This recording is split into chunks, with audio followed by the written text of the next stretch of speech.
why you're going to the medicine, what your why is, not having an expectation for it, but having an intention. So the goal with IFS is eventually to be able to have the parts step out of the way so we can talk to that inner child and see what was that child missing. It's still in us, so what does it need now? Did you start out with the psychology and then find the psychedelics, or what kind of was your journey? I was in the military and got injured pretty badly, was in bed for close to a year. My mental health had never been great and then hit an all-time low. Eventually, I was discharged from the military for some of my injuries. And really, I found psychedelics because talk therapy wasn't working for me. And it completely changed my life. When I was experiencing joy for the first time and looking back at my military experience, I had seen so many people in the same boat. And I wanted to find a way to make it accessible to them. Therapy was the way.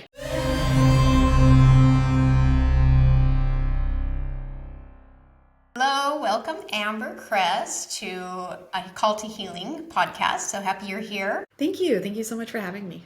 So we'll just get started first with kind of who you are, your background, and what you do in the healing space. Okay. I'm Amber Cress. I'm a licensed therapist here in Texas. I also am facilitating legally ketamine here in Texas, and then in countries where it's legal, facilitating psilocybin, ibogaine, other psychedelics when needed. Amazing. Yeah, we have a lot to talk about then. So you're in Austin, but you're also a virtual therapist, right? Or can you only take clients in Austin, or not Austin, but Texas? Yeah, I do just therapy for clients in Austin. That's where my license is, but I do coaching. A lot of my work ends up being coaching for people in different states, different countries, because my license won't really cover that, and because psychedelics go beyond the scope of the license, I try to keep those two businesses a little bit separate. But yeah, most of my work here and with clients who are coaching clients centers around psychedelic preparation and integration. Amazing. So what are some of the types and like styles of therapy? I was looking at your website, you have quite a few. So I want to go into some of those different types of licenses and trainings you have and what they're useful for in the healing space. Yeah, I think what I use most frequently outside of psychedelics is EMDR. So that helps the brain rewire just by stimulating the left and right side of the brain. We help reprocess the information in a different way. So it's very useful in rewiring some of the old stories people may have. The thing I find that pairs really well for that is internal family systems.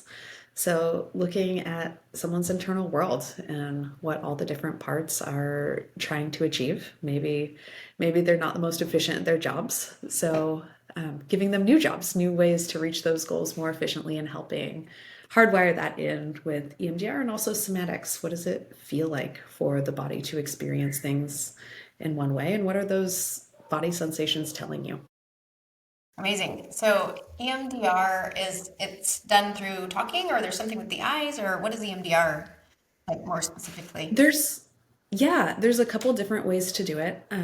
Because most of my sessions are virtual, one way is I'll have somebody tap. So they'll tap really slowly, and I'll have them focus on a core belief or a core memory that's not something they want to keep. And we see what comes up through the tapping. I know it seems simple, but it's kind of like magic and helps with reprocessing. Some people, based on their history, don't respond well even to their own touch. So I can send them a link, and there's a little ball that will go across their screen, and they can just follow that with their eyes while focusing on a thought and see what comes up for them. Interesting. When you say see what comes up, it's just like see a memory or a thought or something? Yeah, so we'll discover a core belief that probably isn't serving them. Like maybe it's something like, I'm not worthy of love. I'll have them think of either the earliest or most significant time where they felt that core belief was true, and bring them into that with all of their being. What did it feel like in your body during that time? What were you seeing? What were you sensing? And then we'll either do the tapping or have the ball movement, focusing on that memory, and usually other little things will start to get triggered. And, oh, my dad was trying to make ends meet. He didn't have time to show up, and we'll just follow a series of thoughts. We'll do some breath work in between, and it usually leads us to the root, and they're able to shift what that belief is and what that memory means, which kind of, we look at trauma like as beads on a necklace. So if we can unravel one, we can start to unravel the rest. Amazing. And then IFS, internal family systems, is about, you mentioned parts. Can you explain a little bit what these parts are and how they develop, or like why is that useful? Yeah, we all have these little internal worlds with all these different parts that are designed to protect us and keep us safe. There's our inner child, there's kind of our higher self, the self that knows what we should be doing, and maybe we can't necessarily access that. So the parts, some of the more common ones, we have protectors, we have firefighters, we have managers. The names kind of speak for themselves. A firefighter is going in and saving the day, returning things to what we know as balance. And maybe that balance isn't actually what we want. So we start by thanking the firefighter. It's trying to keep things calm. And maybe it's not actually putting out the fire, even though it thinks it is. So teaching it, how can this serve us better? Giving it a new role, and that starts with getting that part to trust us. So it takes time. We start communicating with the different parts. These parts, they're all protecting that inner child who's experienced things. So the goal with IFS is eventually to be able to have the parts step out of the way so we can talk to that inner child and see, what was that child missing? It's still in us, so what does it need now? And how can we meet that need so that our behavior day to day and our thought processes are something that we want instead of reactionary when we don't even know what we're reacting to. Yeah, amazing. I love watching IFS in action. It's so beautiful. And then somatic. So the body, maybe body keeps the score sort of idea. Can you explain a little bit of why the somatic part is so important in your therapy style? Yeah, for me, I work a lot with women or soldiers, both. They're usually coming from traumatic backgrounds. And a lot of times they hold pain, physical pain, or they'll talk about something and suddenly they're coughing or feeling a pain in a certain place. And that pain really can be there to send us a signal or teach us something. So the somatics work really well with EMDR and IFS, because we'll just pause and, where are you feeling activated in the body? Then talk about what that could be representing. Maybe there's a blockage in the throat. They haven't been able to speak their truth. And identifying what it is and working toward, on a physical level, helping that part relax. So a lot of times, one of the most simple forms, I like to work with the vagus nerve. So we'll do some humming. That stimulates the vagus nerve, which runs through all our major limbs, and help the person relax on a physical level, which can help them with some of the other work we're doing. Beautiful. Can people, if they don't have you, or they're, on their healing path and as part of their daily practices, can they bring any of these into daily practice? Maybe the humming. Totally. Yeah. Humming can help regulate just about anybody. It's something I love to get everybody doing. Just try it out. See if it calms you down. The vibrations are very soothing. And same with parts work, identifying the different voices going on. Oh, what's the motive here? And just getting curious about those parts can be really helpful. The only one I'd suggest not doing on your own is EMDR, because it can get pretty intense. And you definitely want some support for that. Yeah, parts work and especially somatics are something really beautiful when someone's first starting a healing journey, or even later on, to be able to do on their own and help regulate and figure out what's actually beneath the surface. Do you use any of these during a guiding session when you're working with the psychedelics? Occasionally it will, with light doses of certain substances, but usually it's the prep, especially the prep, and then the integration afterwards. It's funny how the journeys itself seem to teach on so much different of a level some of the things involved in IFS or somatics. So I try to prepare my clients as best as I can with those tools. And then in journey space, a lot of times they're noticing those parts come up or different parts of their body be activated. And we're able to just accelerate the process through their journey and dive a lot deeper into it afterwards. Did you start out with the psychology and then find the psychedelics, or what kind of was your journey? Not really. I was in the military and got injured pretty badly was in bed for close to a year. And my mental health had never been great and then hit an all time low. Eventually, I was discharged from the military for some of my injuries. And really, I found psychedelics because talk therapy wasn't working for me. And it completely changed my life. I realized I hadn't been happy before, and I was experiencing joy for the first time. And looking back at my military experience, I had seen so many people in the same boat. So many people join the service trying to escape from something or obtain some trauma during their time there. And I wanted to find a way to make it accessible to them. And so therapy was the way. Yeah, and I didn't know that about you. I'm also a veteran, but I feel like my ride was pretty easy. But yeah, there's like even just boot camp when you're 17 or 18 years old. Just going to boot camp can be traumatizing, even if it's just what it is. What branch were you in? Navy. Okay, I was Coast Guard. Both boat girls. Good. So when you went to the psychedelics, did you go to like Mexico or did you find something in the States? Or were you supported at all by the Veterans Administration with it, or did you find it on your own? No, I found it on my own. I was living in Hawaii before I joined the service, and I went back to Hawaii afterwards. I'd seen mushrooms in different circles before, and I tried them once and just thought it was no fun. Um, it had made me think about all the things I wished were different in my life. So before the military, I decided never to do it again. But I was getting really bad migraines coming out of the military, and I heard they could be useful. So I just got a hold of some on my own and sat on a dock looking out at the ocean. And a couple times a week for like 2 months, I was taking pretty significant doses alone and just journaling. Then the migraines went completely away and everything else about my life changed. If I look back, I wish I had support during that time. It may not have been the safest thing, but it started me on a course that I'm so happy to be on with my life.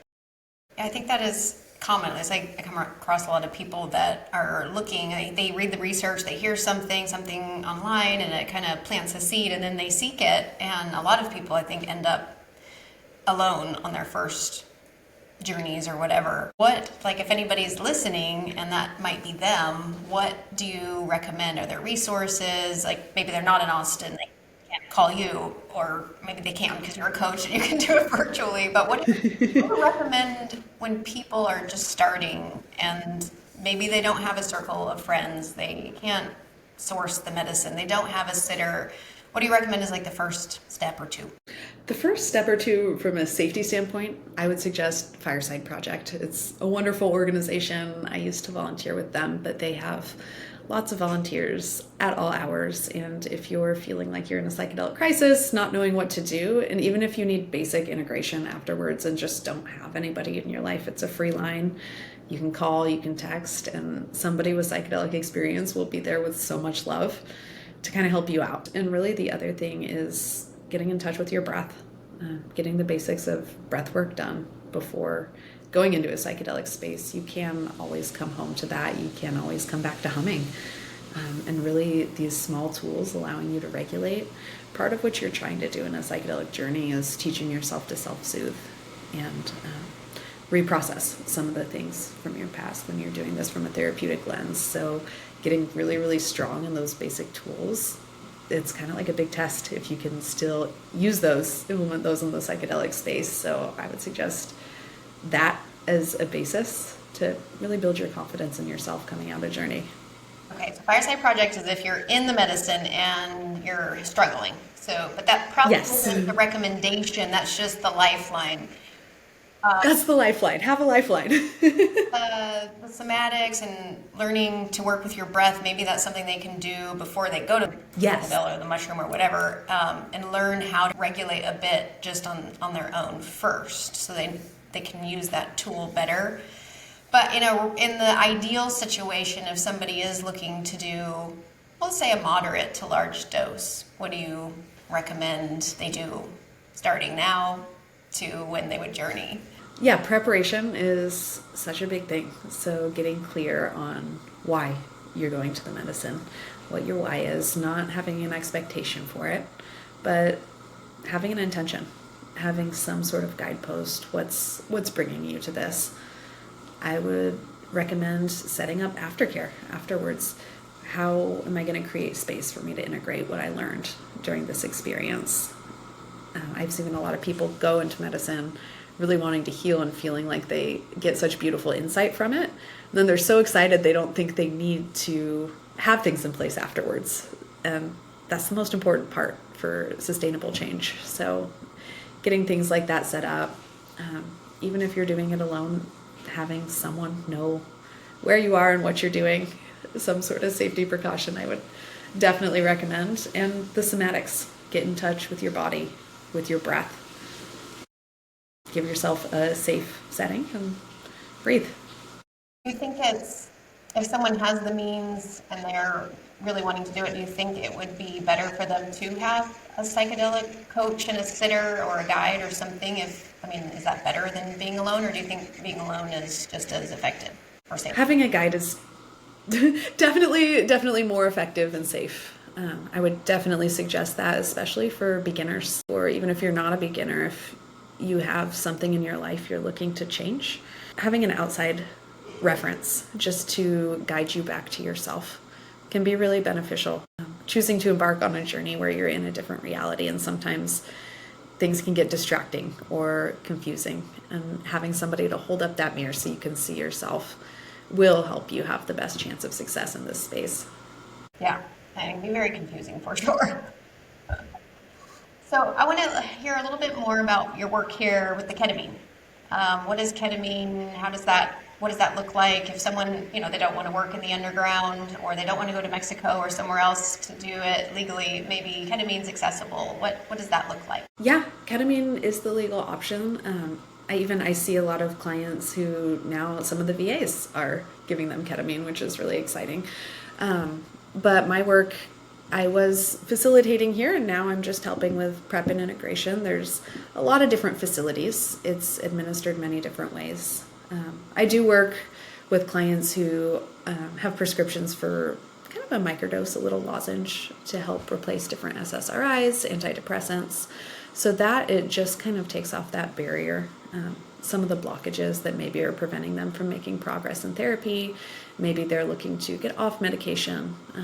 That's kind of the baby step if you're just wanting to try something besides what you're used to.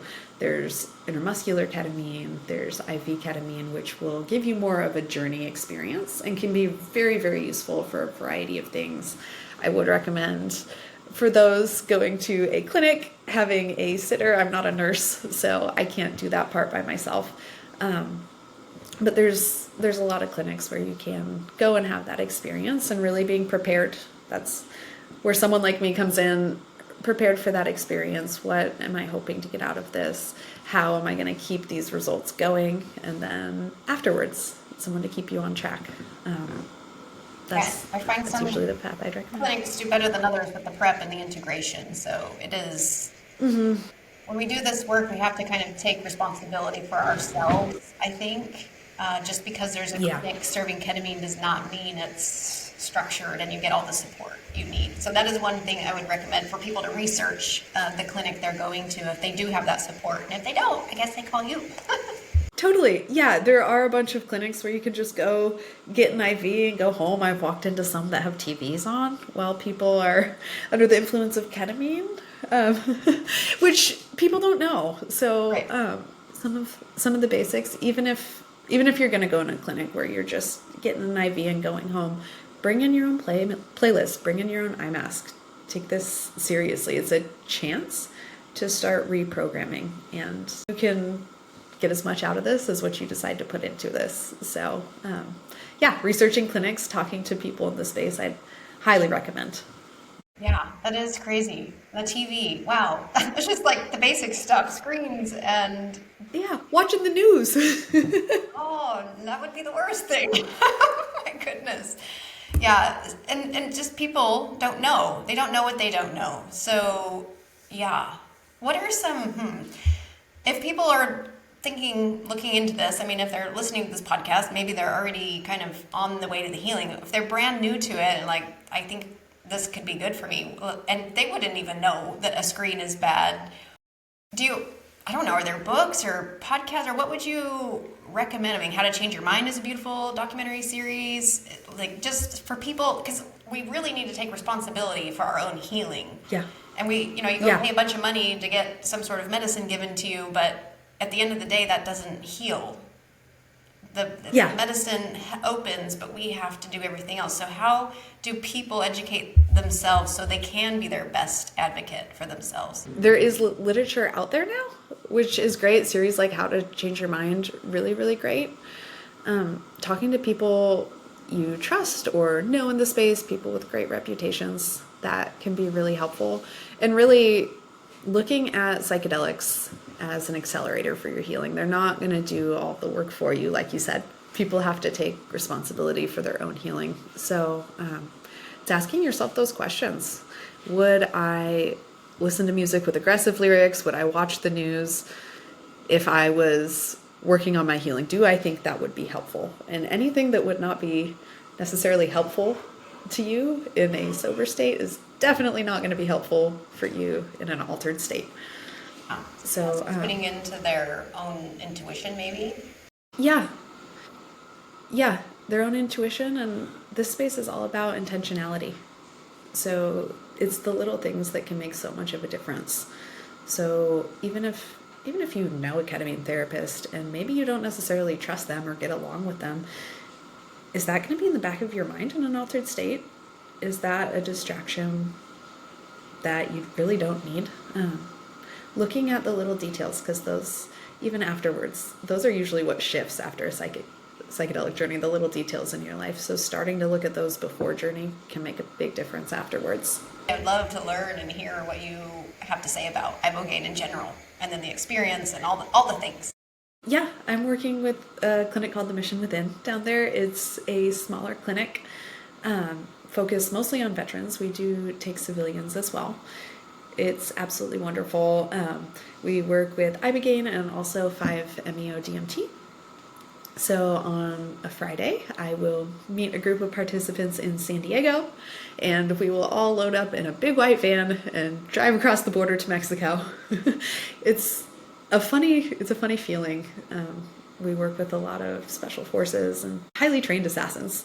And it's very funny to be my little self and drive in this big van full of these men down to Mexico to do the world's strongest psychedelics. But we get them down there, and Friday we do a fire ceremony and really sit down and talk about what things we want to let go of through this experience.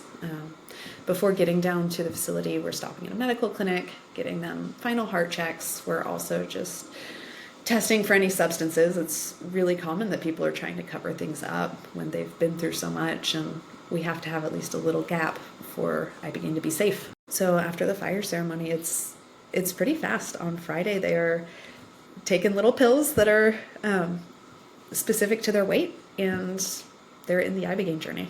So we do the fire ceremony, the participants take the pills together, and they all move into the ceremony space, get on their bed, put their eye mask on, and the journey begins. We have a full medical staff, which is absolutely wonderful. The head nurse is also a shaman, so super wonderful woman to have in the space. I'm lucky enough to get to sleep. They journey at night. While the participants are journeying, I wake up fresh for them, and their journey is anywhere from, there's so many stages of this journey. The main part of the journey is anywhere from 6 to 12 hours. It's a pretty long journey, and then they enter gray day, which is a day where, depending on their metabolism, some people are journeying the whole day. Some people are just getting little tracers. Some people feel totally fine. It's usually the journey part. It's a lot of visuals, usually. About 75% of people get visuals. Other people don't. They experience body sensations. Auditory hallucinations are also really common. Gray day can be a little confusing.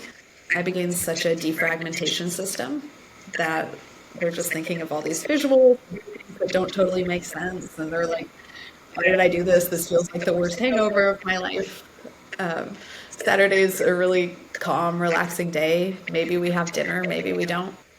And then Sunday morning, things start to make sense for a lot of the participants. They start to see a lot of the magic. Their coordination comes back a little bit. And then they're into 5-MeO. We have a special little room. They all do individual ceremonies, and I like to describe it. Ibogaine is that excavator. It can kind of take out what's not serving them, and 5-MeO can fill them up with purpose and meaning and bring them back to their hearts, put them in touch with God. Um, so, depending on the weather, after that, we'll do a little walk on the beach and then back across the border Monday morning. It's a lot in one weekend. It is quite a lot. How many people can you do at a time? 6 to 8. Oh wow, it's quite a few. Yeah. Yeah, it's pretty great because of all the medical staff who is pretty involved. There's almost 2 staff for every 1 participant, so they're so well taken care of. What is it physiologically that makes it so dangerous? Like the heart, is it fear? It's long? Is it a chemical thing? Like what is it that makes it more dangerous than say a mushroom journey? Definitely, it's a very powerful substance. It's the substance itself that can be medically dangerous if you're not suited for it. So if there's any sort of heart condition going on, it is elongating the QT intervals. So everything, yeah. It's the little, if you're looking at the heart, it's the little woo woo woo woo. It slows everything way down. So traditionally, the medicine this comes from is the iboga plant, and what they say traditionally in that practice is malambe malambe, which is slowly, slowly. Everything physiologically is so slowed down, so the risk would be the heart getting too slow and stopping beating completely. So when it's iboga, traditionally they'll pick someone up by their armpits and force them to dance, and that's the way traditionally they protect you from the heart effects of this medicine. And with us, it's a lot of magnesium. We're watching your heart on little heart monitors the whole time and adjusting things if we need just to keep you safe. But that's why every dose is specific to somebody's body weight. You don't want to take anyone else's dose. It's a tough medicine. Yeah. So what's happening in the brain and who is iboga best for? Like I know it resets something neural pathway. So who is it best for? Because it is pretty extreme. Not everybody needs to go down and do ibogaine, right? No, not everyone needs to go do it. Only if you're feeling called. There's a couple groups of people who find it particularly useful. People do this just for some spiritual or psychoexploration, but really the groups we see huge benefits for, who I'd highly recommend it for, would be people struggling with addiction. Can really, really help with that in a way that nothing else on this planet can. That can be really useful. PTSD as well. Getting over serious trauma can be made remarkably easier with this substance. TBIs, we're partnered with the University of Texas, and participants are coming down. They're not doing the 5-MeO, they're just doing the ibogaine portion of this, and brain scans and the tests done on the brain. They're showing significant improvements before and after, and really being down there with them, we don't need a test to see people's equilibrium, their sense of balance, their slurring of speech that's there on day one not being present by the time they're going home. It's pretty remarkable, not only how big of a change we see, but how fast we see it.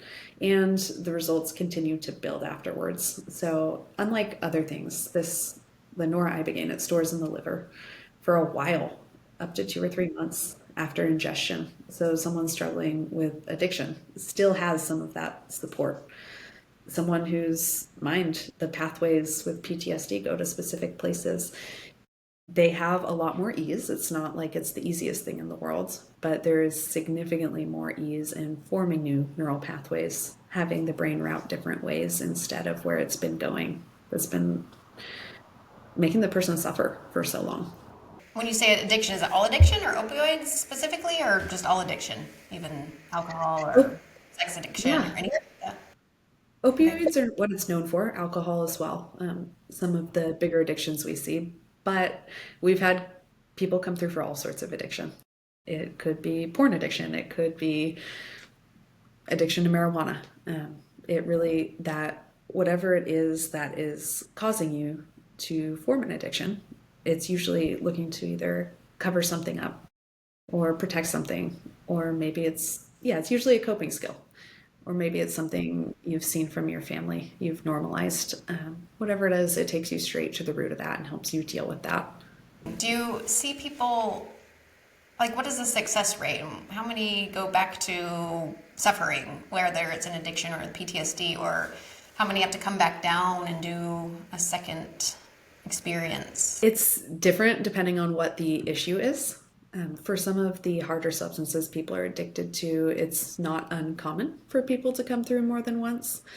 But if you're looking at altogether, it's pretty unusual. Pretty unusual for someone to have to go through more than once. I it would be hard to give you an exact number across all the issues, but I have not seen many people at all come through more than one time. And I'm imagining, and maybe it's not you, maybe it's Mission Within specifically, that there's quite a big prep for this. And I'm curious if these people that are going down there, if they come, do they come all at the same time? And are they like a cohort and they know each other before they arrive? Yeah, they know each other through virtual meetings beforehand, one on one with their coaches, and then group call, and then meeting for the first time in person, getting in a van together. And then they have the beautiful thing about the Mission Within, they have their integration calls with their one on one coach, and then they have an integration group that is, it's not just their cohort, it's anyone who's been through the Mission Within with Ibogaine. And so you're able to talk to people who are 6 months ahead of you on the journey and people who are maybe a few weeks behind you. So not only are you able to give support to new people, but you can also get support from people who are farther away from the experience. Let's talk about the 5-MeO. So it's 5 and not bufo, correct? Another name for it. Yeah. Right. So it's the molecule. Yeah. Okay. Yeah. We are not using the synthetic. It is straight from Oh, the it is. toad. Oh, it is Yes. bufo. Okay. So it is bufo. Got Yeah. it. Yeah, Yeah. tell me, So like, what is that experience? Because that's a much shorter thing, and then you said it's kind of to connect back to God. What is a bufo experience like? that's a loaded question. It's pretty indescribable. But some of the basics, it's the venom from a toad, and it is smoked. And really, it is connection to divinity. Really, the only pointers we can give someone going into it are to be open and to allow whatever needs to come out to come out. Usually, like with Ibogaine, it can be physical purging, vomiting, going to the bathroom, things like that. Vomiting can happen with bufo, but really the purging we see most often is vocal. People just releasing things that way, maybe thrashing around. Usually whatever they're experiencing on the inside is nothing like that. And it can be anything from something pretty terrible they need to release, or it could be something beautiful and cosmic and divine. But the medicine kind of gives you what you need. And it can look a variety of ways. So just being open, willing to receive, willing to accept what is, and it is a short experience. It depends on the person. We're not ever going to make anyone do the medicine at all or do any more than they want, but usually there's up to 3 doses, the smallest being, huh? Or like the handshake, the hug, the full embrace sort of Yeah, thing?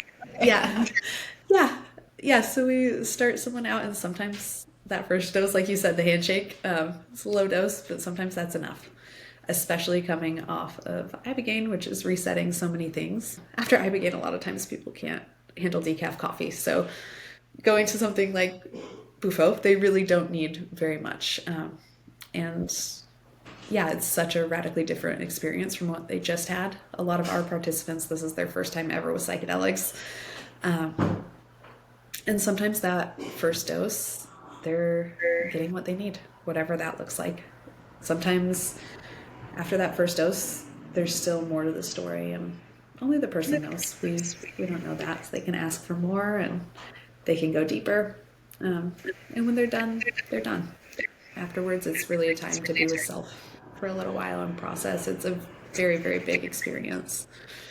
It would be hard to do it justice. So they're invited to spend some time alone, journaling, being with self, and then they rejoin other participants who have already done the bufo. We do separate who has and hasn't done it beforehand, just so no one is getting in the way of anyone else's experience. Very short time. I'm just wondering if there's any somatic work, if there's any sort of sound. Do you use any other tools, or is it mostly the medicine and the self-reflection time? Or is there a sharing circle or anything like that? Yeah, there's many circles throughout. Sometimes light somatics that Friday before going into ceremony, and Sunday. Sunday, there's a lot of group, a lot of sharing, a lot of practices they can take home with them. But really, this is a very intense medicine, the Ibogaine. So once that's administered, they're really in the medicine. And really, that goes through most of Saturday. A lot of times, we won't even do a group on Saturday because it would be too hard for them all to sit there. Maybe some of them are up for it, some aren't. So Friday and Sunday, yes, some somatics, some group work, but unlike other psychedelics, this one is a lot on the medicine. The integration really comes out afterwards. What happened? What's going on with you? Or are you like in it? You've got your things, or is there something you're looking forward to or working toward, or what does your future look like? I think it looks like this. Yeah. I'm really, really loving this work. Therapy can get exhausting when you aren't seeing results, and really, I feel so blessed that the kind of clients I'm working with are looking to put the work in. They're looking for more than a psychedelic experience. They're looking for practical tools to change their lives. And it's really rewarding to see lives actually change. Yeah, to see families reunited. And so I'm excited to keep doing this. I'm excited to see this work continue to grow. So I'm allowed to do it in different capacities. So hopefully closer to home. But the path looks a lot like what I'm doing right now. Yeah. What do you see for ibogaine? You think it will make it to the States? I know there's a big funding from the state of Texas. There's a lot of research going on. Do you see it coming here? And then is this where you would prefer to be if Austin had an ibogaine like facility? Is that what you prefer, or do you think you'll always go down to Mission Within or Mexico in general? Yeah, I would love for it to be closer to home. It makes for some big weeks to work Tuesday, Wednesday, Thursday, and then be on retreat Friday to Monday when I'm flying home.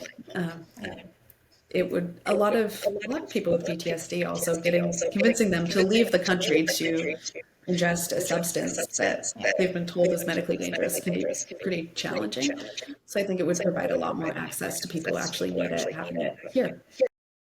Yeah. Yeah, we're very lucky. It's interesting times, especially for that medicine, for ibogaine. There's a lot happening. So it's really fun. Is there anything that I haven't asked you that you feel you want to share, or that is you want to impart on the listeners? Any wisdom or anything before we close out? I think what I'd love to leave the listeners with is these medicines are such beautiful tools, and that's what they are, as tools. The work really is what comes before the journey and afterwards. So it's really exciting to hear about all the results and progress we get from these things. And really, you can start with those results by coming back to breath, coming back to somatics, meditation, being with self. All the medicines are going to lead you back to self, and that is with you right now. So start there. Very beautiful. Just a tool for our medicine bag, right? Yeah. Of life.